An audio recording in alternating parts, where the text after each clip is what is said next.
So welcome again to yet another edition of Political Roundtable, a platform where we discuss politics, governance, and community development.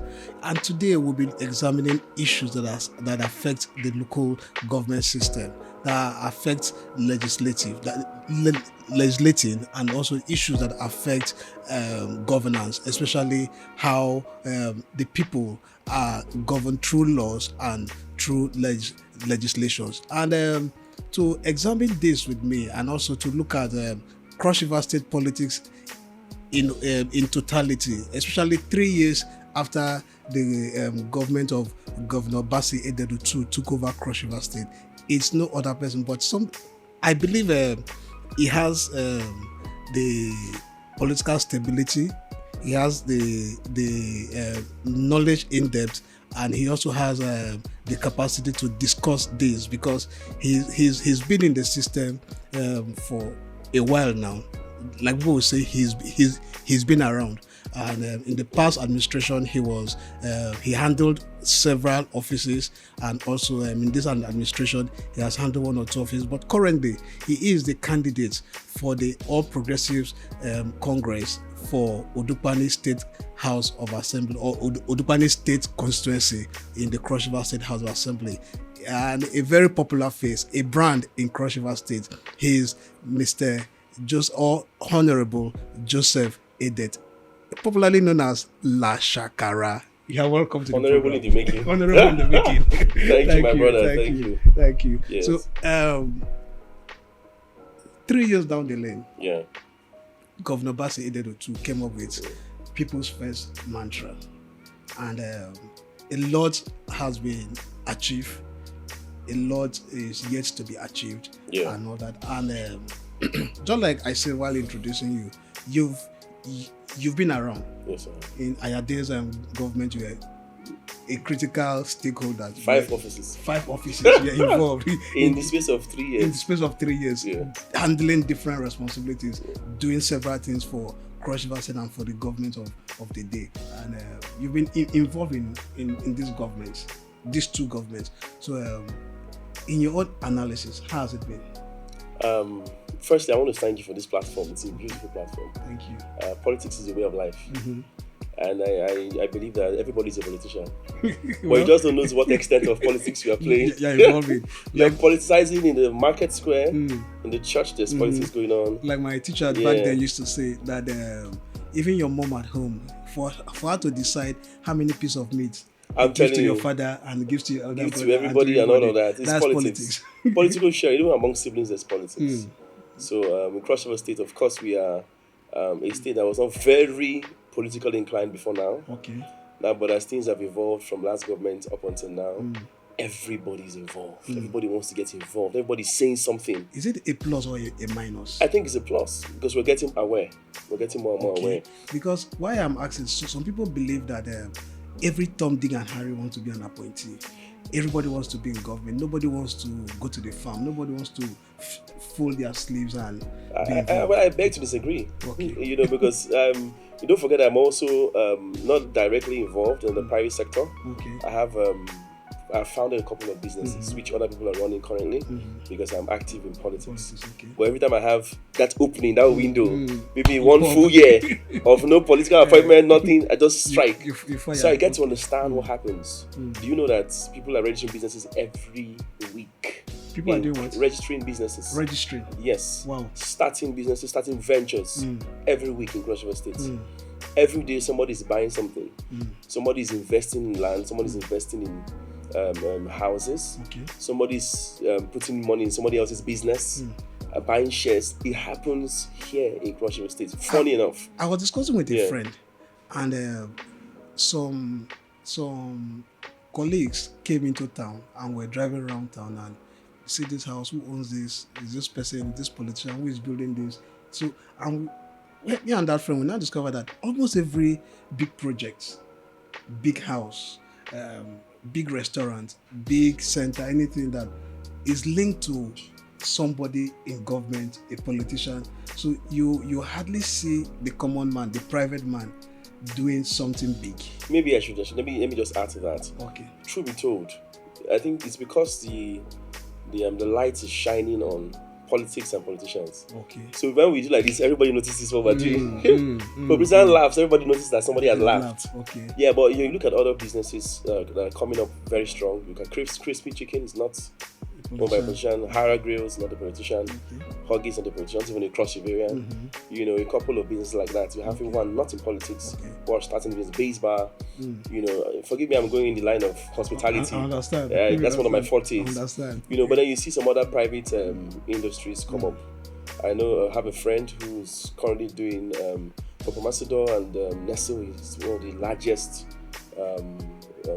the distributors, in the whole of the South right now. And he's here in Cross River. I grew up in Cross River State. Everything's happening in Cross River State.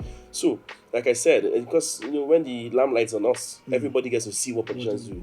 If a politician writes his status today, everybody wants to go and check what he's saying. So, like I said earlier, it is a good thing that we are getting politically inclined. It's not a crime. So it's a call for us to begin to be accountable.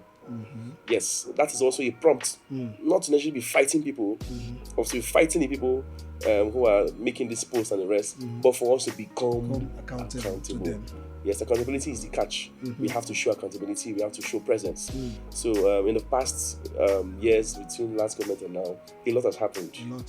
Cross Riverians are evolving. Cross Riverians now ask questions for everything. My only issue is that we ask questions that are not even constructive sometimes. We jump to conclusions so easy. Somebody says something bad about Mr. A. We won't do our fact checks. We jump to conclusion. That's why politicians are like that. I'm going to attack politicians. No. As much as they are bad politicians, they are good politicians. It's true. So you must balance it. There are those of us who want to have the what right mind. Yourself? Not me a good politician. Very good politician. Very good. I think it's also to do with vision also. I would have wondered if you actually a bad politician. I can't say I'm a bad politician. Yeah, but you see, sometimes when you are villains in some other person's story, it's true. No matter how good you are, you're a villain in somebody else's story. That's true. You can't help it. That's true. You know, I tried to help one time. I said, let me try and answer this person. So my guys told me, say, oh, guy, you can't answer everybody. And people just get the wrong narrative about you or about what you're doing. You're totally wrong. And you can't prove to them. And there are some unrepentant enemies also that I would say adversary. No matter what you say or what you do, they wouldn't see the good part of you. It's what they believe and they stand by it. They cannot change. In fact, those ones are how do I call it now? In business, we have the people, customers from hell. Okay. Right. In politics, you have people who are pessimists from hell. They will always be pessimists. They will never say anything good. Even if you do feed the whole Nigeria today, or you close Nigeria, or send everybody to school, they will tell you why they do send them to that school, why not this other school. There's always a problem. You know, so when you get that understanding, you balance things up. I remember towards the 2019 elections and 2023 elections, the posters we were seeing about you was Bashakara for House of Reps. Yes. National Assembly. National Assembly. It was National Assembly. So, and now we are saying House of Assembly. What changed? I would say two things. You must, Bible says, children of Issachar, children of Issachar, understood the times and the seasons. And as you evolve politically, moving from office to office, government to government, you begin to understand the times and the seasons. Yes, that it looks good does not mean it's the time. Sometimes. Yes, it's the time does not mean it will look good. Simple principle I got to learn. You know, and I've evolved into understanding that yes, I know that I'm a material that can handle the national office, handle House of Reps. But I calculated rightly. Timing. Timing is everything to every good politician. Anybody who wants to be a good leader. And in that timing, I was able to anticipate the possibility that they will move House of Reps to municipality. Now, if I had run for House of Reps now, I would have looked silly because it was moved to municipality. Okay, so what if I say you didn't run for House of Reps because your brother was already there going for a second term? Honorable Bassey Otu was going for a second term. So you didn't see any need why you should also be fighting an Odukpani man who is going for a second term. So you thought, okay, let him go for the House of Reps and I go for House of Assembly. Maybe anyhow, just like you said, my time. Between me and you, notice I did not post any flyers. No, you didn't. Until 2nd of May. You didn't. Why didn't I post it on May? Okay. I looked at the possibility of actually running for House of Reps. Wow. Yes, I did. But if you check the trend of, let's say, you see, one other thing is maturity. As at the first time I ran for office, when I started campaigning in 2018, December of the year before, 2017, we already started posting. Yes. Started doing too many things everywhere. We're Shaking everywhere. the system. So we used the bottom-up approach. Bottom-up means that we went to the grassroots first. Before you thought Yes. the grassroots would throw you over. We did that 2 times, and we didn't get it. Okay. Although we knew that the last one, if everything was on the table, the odds would have likely been in our favor. Okay. Do you also know that I had the opportunity to decamp around that Labour Party? Yes, if I shoot for that same House of Reps. If I ran under Labour. What happened to Bassey Otu would have happened to you? Yes, I don't know. I would have been, but I feel I would have been smarter than him. To the extent. I mean, what happened to him that is, you know, okay, the winning. Yes, it was the obedient movement. Mine would have been even too obvious because apart from being young, I'm known, that I don't need to brag about it, but you know already. My popularity is far more than very wide, so I got to realize that, like I said earlier, that it looked good was not my time. I had to stay loyal to my party, which is the All Progressives Congress. Okay. And loyalty and trust are the most difficult things to find in people today. Our previous leaders, governors, and the leaders who have come, and our current governor right now is somebody who holds dearly trust. Those two things. Yes, those two and loyalty. Yeah. And when you miss it around him, he's a very disciplined. People don't know. Senator Prince Bassey Otu is very disciplined. People have no idea. He does not take anything, and he notices everything. I'm just telling you. Wow. But when we see some things in the media, I'm like, you guys, do you understand what you're talking about? This guy is not as difficult as you think. And this person is highly principled. Nobody's saying you get it all right. Now, some people mistake being politically smart for being harsh or being a bad politician. No, that's not true. So 227, God willing, yes, inshallah, you'll be in the House of Assembly. By God's grace. Representing the people of Udukpani. After we have won the election. After you won the election. After we've done victory. Will that be, in Cross River State as it is now, it's a one-party system? Mostly one-party system, So, do you think there's going to be any election? There will be an election. There will be a proper election. People election or affirmation? No, election. Because in the party system, yes, we can say affirmation came up and all of that, but really I know for sure there will be elections. Have you seen anybody in the opposition that you think will be a threat to make yours an election? No, you see, truth be told, even if you package a market woman today and give her a ticket, I have my discipline, the way I was brought up. I grew up in a military background. Okay. My dad is a retired senior officer in the army. Okay. I grew up in the barracks. So we understand that every prospective enemy is a threat. So I don't take it to bed that, I big pass you. No. You're not bigger than anybody. Look at what happened here. I forgot to watch. There was Kwara. So they want Labour Party bike man or Canada driver. Yes. Flogged the incumbent. Exactly. Who saw that coming? So I don't take anything to chance. Okay. So for me, it's an election. We go in there, we do victory. Okay. We do it with all assurance. Okay. As far as Christ has given you victory, you still need to go and do victory. Against the enemy, against the things around you. So. Okay. So by 227, like I was trying to say, you'll be in the House, God willing. And so what would you bring that will be different? There have been these complaints of rubber stamp House of Assembly. Rubber stamp, that it is always a yes sir, whatever the governor wants, that's what stands. So what will you bring to the table that will be different from what we are experiencing in the 10th Assembly? In one phrase, technocratic leadership. Okay. Yeah. By God's grace, I'm a technocrat, as it were, who has ventured into politics. And one of the best things that we know how to do is dialogue, negotiate. Okay. Yeah, please, somebody comes to you trying to beat down your pride and all of that. No matter how high-end the person is, no matter how low-end the person is, you must be able to balance it. You must dialogue, you must flow, and I believe that's our job in the House of Assembly. You're standing between the people, your colleagues, and the government of the day. How do you pass your message and not be seen as being a rubber stamp person. Also, be not to be seen as somebody who's being subordinating. Yes, fighting the government. That thin line is what technocrats understand. Okay. Yes, and you see us bidding for jobs, all that training. For me, it culminates politically in this. Okay. Yes, and if you look at the way I you see, when you want to check the how a man will perform, check his antecedents.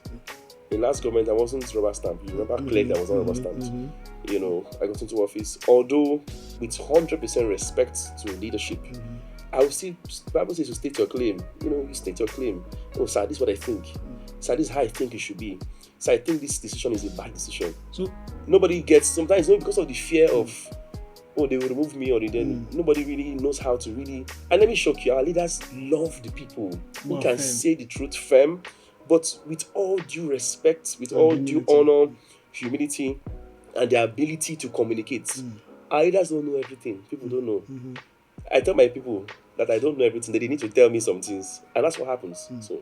So I remember one of the offices you held, Summit Hills. Yes.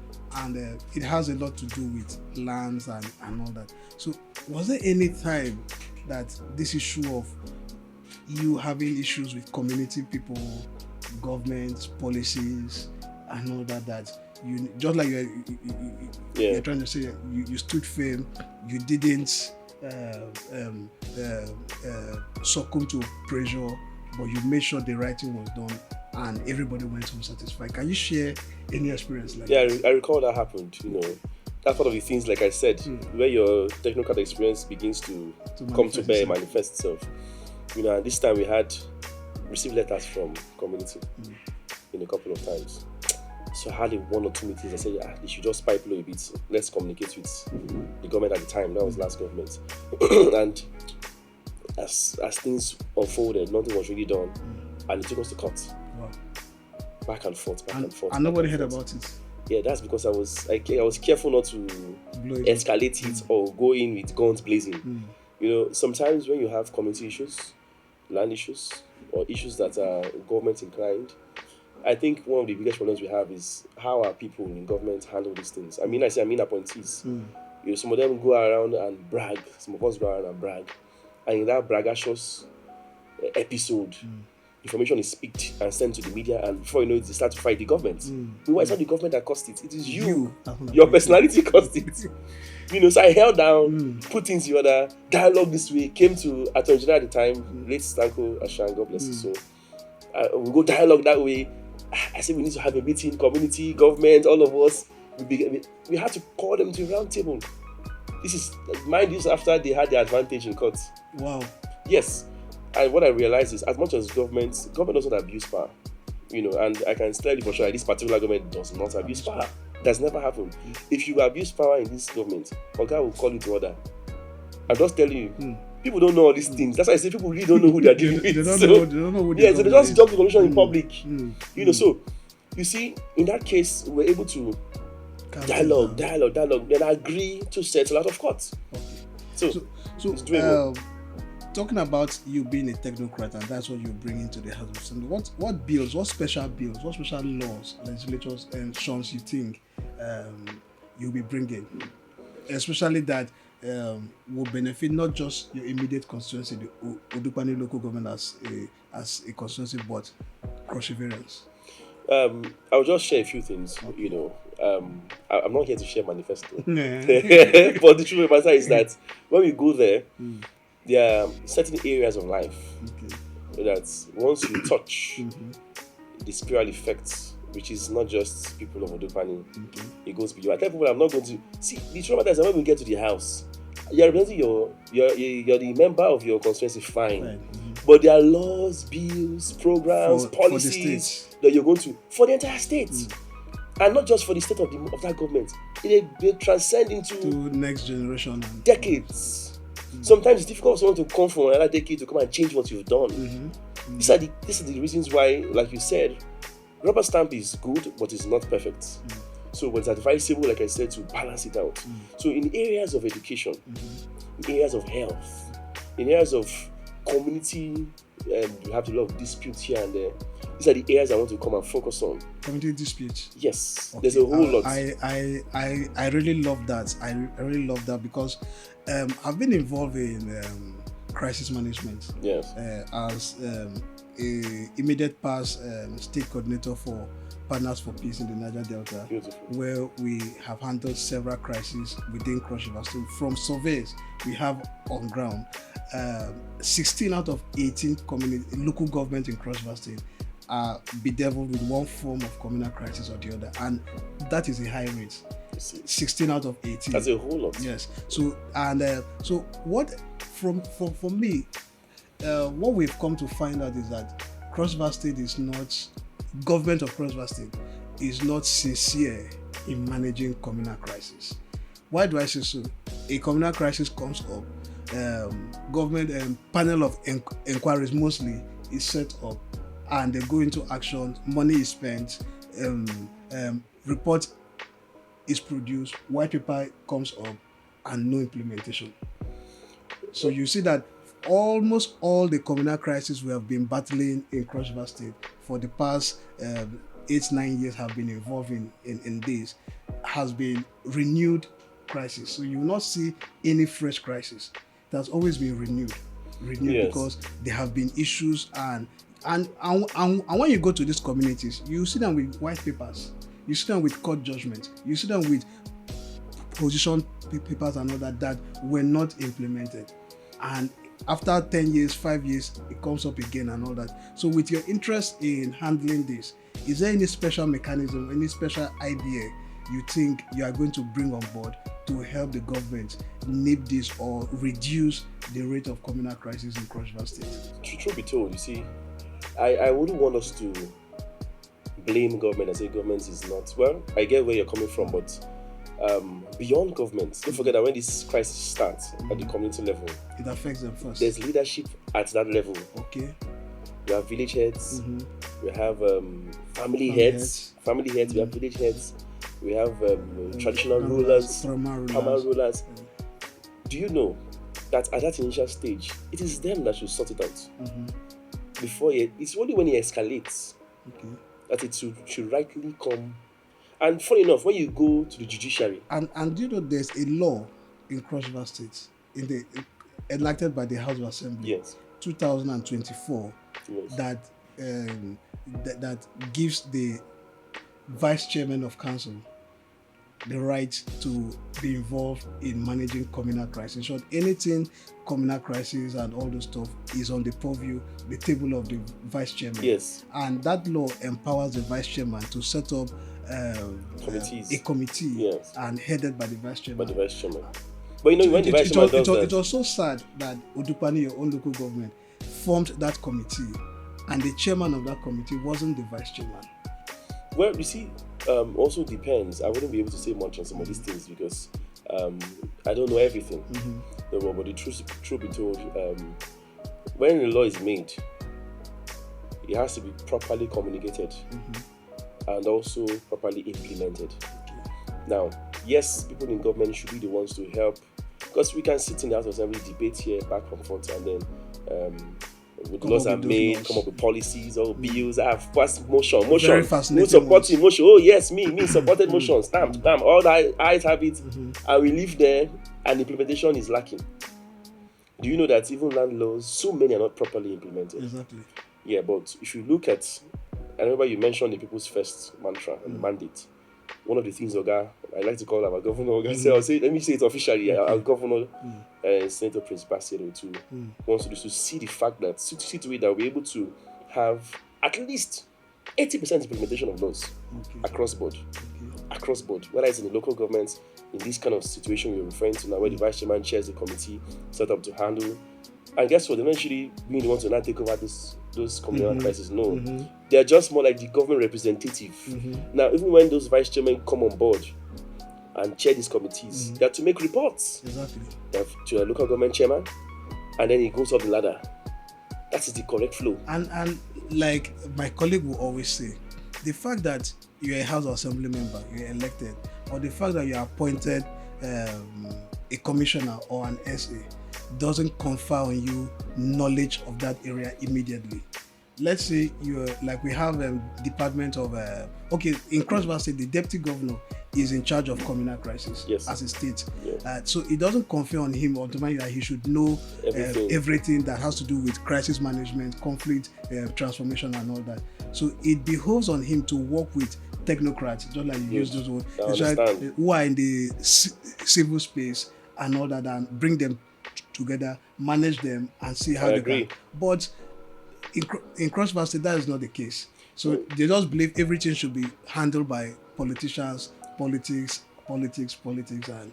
No, you see, yes, I agree with you, because the expectation of government is good, but sometimes I think it's unreasonable. We begin to expect every single thing. When the bed passes, we expect the governor to bring the bed down. When something happens, the governor to go and handle it. The government must... No, it doesn't work that way. You are a part of the polity. The polity. We are all functioning in the same polity.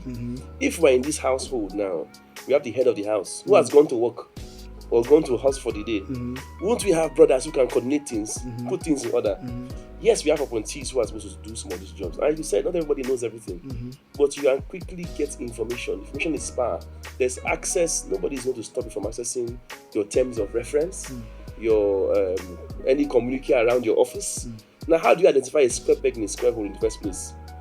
The person's area of expertise. So somebody who has read about land, who has done land in private business, who has done it, and that becomes Commissioner for Lands.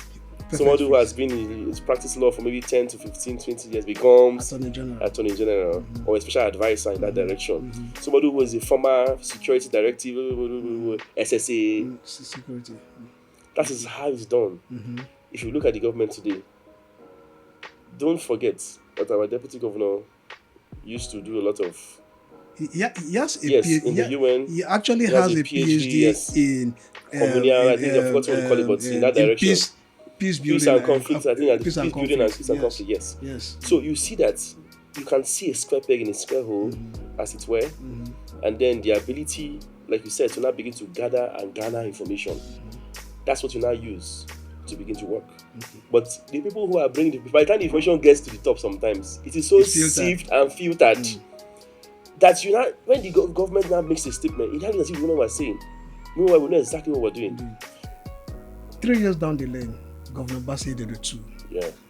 What would be your assessment of this administration after 3 years? Honest assessment. Honest assessment. Somebody once said 80% have been done and 20% will be done in the next administration. And I said, okay, it means the next tenure will do 20% projects, 80% playing around, and since there's nothing going to be done. So what's your honest assessment? Honest assessment. In these first 3 years, what we outlined to achieve in 4 years, we have actually done 80%. 80%? Yes, sir. So you also agree with 80%? It's two different things. Okay. He said 80% totally of the entire vision. No. Okay. 80% of what we decided to do in 4 years. The first 4 years. Okay. Yes. So done. That's like saying we've done almost half of what we intend to do the whole of the people's first tenure. Okay. For 2 terms. Don't forget we still have 1 year between now and next year. Work is ongoing. Okay. Don't forget. But a lot of people believe that governance in Nigeria is only 2 years. 1 year after election, so you have to stabilize. If you are unlucky, you'll be running around the courts and all that. And before you know it, 1 year is gone. Then you do 2 years governance. Then you use 1 year for politicking for the next administration. Let me also sound like a technocrat again. Okay. I disagree with all of that, personally. Okay. It's like every December we have the carnival. You have 2 months to prepare for the carnival. That's for an average businessman. You do all the preparation into January, February, March, April. The ripple effect sometimes of whatever you benefited might still be around. Do you really think that the other months are irrelevant? No. So in doing that, you must build systems. A good government has systems that are piloted by a good vision. Autopilot. Good vision. Okay. They can run on autopilot. Okay. It means that even if the government is not busy doing that, governance continues. Even if the person at the helm of affair is busy doing politics. Maybe doing politics, going for meetings, but governance continues. Look at the typical example, the pursuance of the 76 oil wells and the discovery of more oil wells. Our governor was extremely busy. People mentioned that he was not posting. I went one day to visit Oga, just unofficially, to give him a report on my job. I think I was going on a Sunday to pursue oil wells. I'm like, are you kidding me? How does a governor? I've never seen that happen before. Because not with sending people, by himself. That's how passionate behind he does he is about Cross River State. Let me shock you. If these oil wells, when we are done with all of this, who benefits? You really think this is government that benefits? Do you really think? It's the people. Yes. It is after that the benefits begin to show. Then we will come back and say, Sweet Place was actually sweet. He did a good job for us. But the work behind closed doors, nobody we did not knows. know. We didn't know. He had to do some of them by himself. I'm not telling you stories. I saw it first. I didn't hear it. I saw firsthand. And I never told him this, but I was so passionate when I saw that. A leader that will fold his own sleeve and join in the work. Why won't you get results? But definitely you have political fighters. They want to fight you for every other thing. So is it 80% done? Yes. So I said 80% done so far. We can do 20% in this between now and this. And let me explain why. Look at how fast things are being done. Yes, we have critiques of government. I tell people that criticism is one of your best tools. You should get it to sit up and work hard. So you know where you might not see all your loopholes because your advisors will cover some loopholes. Oh, Sawa, okay. Oh, Sawa, doing fine. But with good criticism, we're able to tie up loose ends. Are the criticisms right? Let me shock you, they're mostly not right. They are mostly not right. Why do I say so? Okay. There's some things they criticize the government about. If you check it, it's just simply a work in progress. For example, healthcare centers. Okay.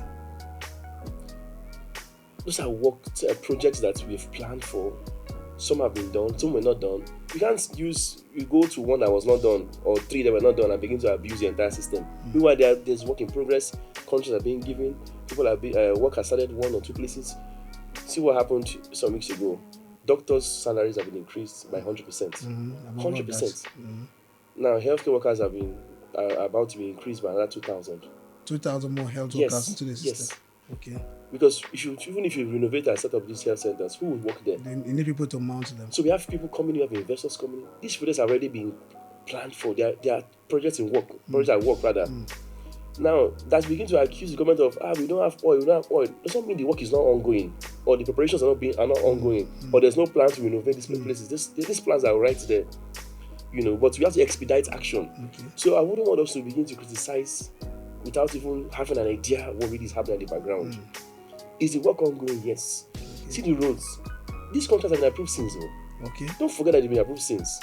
So some were ongoing. Is it funding? Not necessarily funding. Funding. Yes, true matter is that, of course, no matter how rich a state is, funding will always be Don't forget that weather is also a problem. Okay. There are some persons who believe that compared to the resources we have now, comparing the resources we have now and the resources we have then, putting them side by side with the projects we are seeing, that we are supposed to have more projects put side by side with the resources we have. So when you say resources, federal government allocation. Let me and then internally IGR, yes. IGR used to be 25 million. But just last time, I think the chairman of that's in a year, you mean? Yes, in a year. Our chairman of the IRS, yes. the board chairman, announced about the region of 50-something billion, 60, yes. almost 60 billion, and by 2026, his target is to hit 70 billion. So, which is very far. The gap is far from the 25 we are also economists. Let me ask you a very tactical question. If you use public transport, what you were paying in 2019, is that the same thing you are paying from now? here to Tinapa? Is this the same thing you are paying now? Definitely no. Yes. Now, how much was cement in 2019? Okay. We had cement as low as 4,500. We're actually looking at 2023. 2023 safe. You don't even talk of 2023. 2023 elections. Cement was how much was cement? Okay. How much is cement now? No, okay. When you want to buy laterite, you probably get a trip for, let's say, 55,000 landing costs. Before it was 25,000. Okay. Don't forget that in doing roads, these are all factors that you need. Consider. Stones, all of that, hardcore. The price have not just doubled. They have tripled. In some cases 4 times the price. I tried buying 16 mm. I was disappointed at how much it was now. Wow. Okay. So I want you to get the picture. Okay. So let us not. Yes, the revenue has increased. We see when an economy stabilizes, way of life will also. Everything must increase along. Get better. And all that. See how much we're buying fuel and diesel. Don't forget that the people running these trucks, they need to use all these things to run. So the projects have become more expensive. It is more okay. You were getting 24 billion. You are getting 60 billion. Yes, you have done fine. You have done much better. But because of not the state, let us not blame the state. It's a national problem. National problem. And the way of life and everything has become a bit more expensive. To execute jobs more expensive.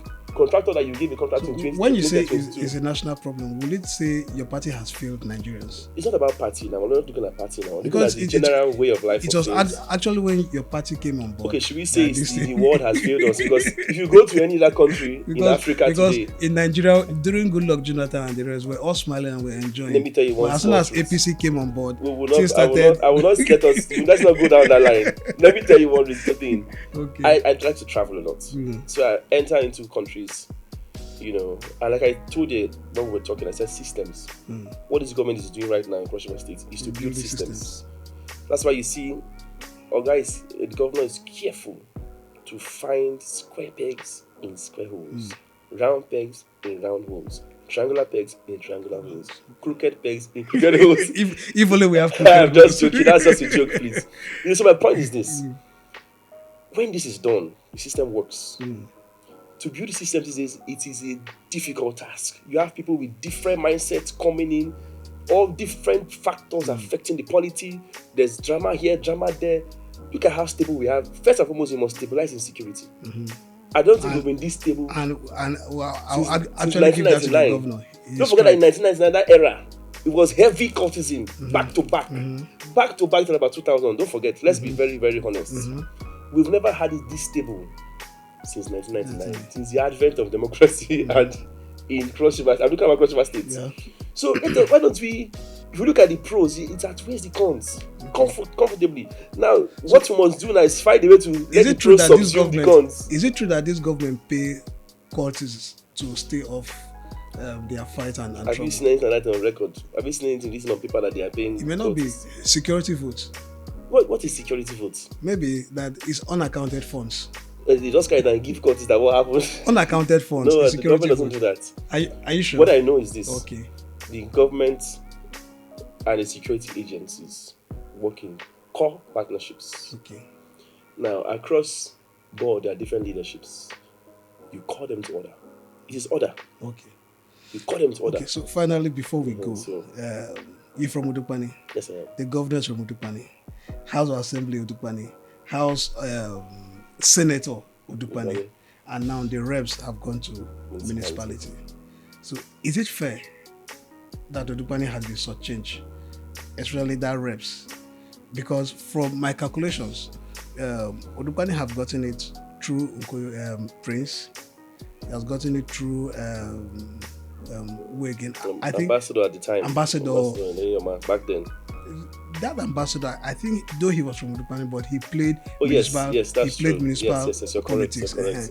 So from my calculations, yes, from my calculation is like I think eight times or 7, 8 or something like that. They were owing us 3 times already at some point. Good. That's municipality. So Odukpani was supposed to complete. If they complete this one, then it will balance the equation. Don't forget that in the All Progressives Congress, we actually sent it to municipality. Don't forget that. Yes, it was sent to even as at. And why was that? To create stability. No, because the government believes in equity and fairness. Right? Even as at then, where it was sent to municipality, it was a wrong intention because it was still Odukpani's ticket. Let me tell you something. Something that might sound wrong, like I said, but it's not fair. Okay. What is fair? Being fair, equity, and then being equitable. So at what point do you think the House of Reps will come back to Odukpani that 2 terms from now it will benefit you? What benefits me? Because you say you still have in all honesty, I have in national ambition. I have yes, those ambitions are there. Okay, because I would have said Senate, but currently there's an Odukpani son in the Senate, and other federal constituencies in the South who also want to fight for it, especially the Bassey federal constituency, who have never in their lifetime tested Senate. So at what point, because I'm just saying that maybe after by 231, it may go to Bassey, and they will hold it. Yes, and they will hold it for 8 years. And by the time it leaves there, maybe Calabar South or Calabar Municipality or whatever will want to hold it for another 8 years. And by then you should be a grandfather. Truth be told is that the future lies in God's hands. Okay. Yes. The political game of zoning, of where things will go, our political leader. Okay. So who is the political leader of Odukpani minus the governor? No, we can't minus the governor because it's the political leader. Because we cannot discuss who is the natural leader? Office. Who is the natural leader? Because now we are having nomenclatures. The major natural leader. For me, I think it's just he's the political leader, both politically and naturally. And the spiritual leader. He has shown that he's okay. So I tell you there are 3 types of powers: political power, economic power, and financial power. Okay. So and spiritual power. Okay. Economic power has to be finance. Yeah. If you look at these 3 spheres, the governor has it. Governor who has the private sector, when he was in private sector, did a good job. Okay. Politically he's shown that he has that capacity. Okay. Spiritually he's very in touch with God. We know that. Okay. We see that somebody is that why they say follow who know God? Yes. You must follow who know God. It's very important though. Okay. Like I told you, politics starts from even in heaven there's politics.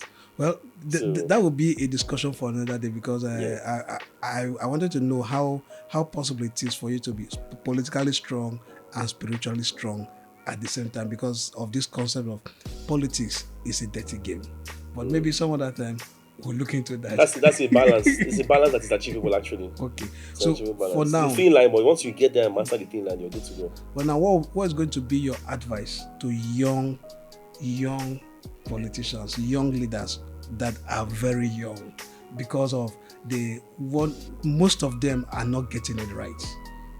And you know what I'm talking about. So what's going to be your advice? As I remember some years ago, you were among the 50 crossoverians to watch out for. Yes. And today it's manifesting. Yeah. So what's going to be your advice to young political leaders? Every young political leader out there, number 1, forget the naysayers.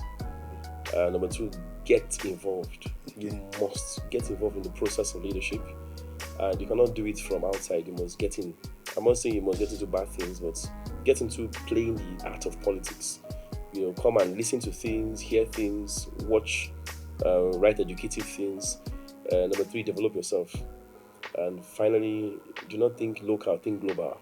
Global thinkers are the rulers of this world right now. Even in our states here, everybody who is rising politically is somebody who thinks global. So with that, I'm sure you're good to go. And then above all, follow who know God. And then you yourself, know God. You must be a lover of God. Yes, because that way you can stabilize when you play. God, that is your conscience will tell you when you are wrong, when you're right, and help you to make things correct. Okay. But you must be a tough person. Okay, so thank you very much for being on our show today. Like he said, follow who know God. But I know there was a man who followed some man, and I don't know if that man knows God. But today that man have unfollowed him, and he's he isn't going to be the governor of his state anymore, because he followed the man who unfollowed him as time went on. And for those of us who are involved in politics or in leadership, just like you've heard from Mr. Joseph Ede Lashakara, follow who know God, and also ensure that you are in touch and in tune with your people. So, because at the end of the day, it is the people that matters most. You are in governance, you are in leadership, you are in politics because of the people. And that is where we will draw our curtain for today on the program. See you next time when I come. Thank you very much for Thank being you, on my our brother. show. We should talk more. I'm sure you will.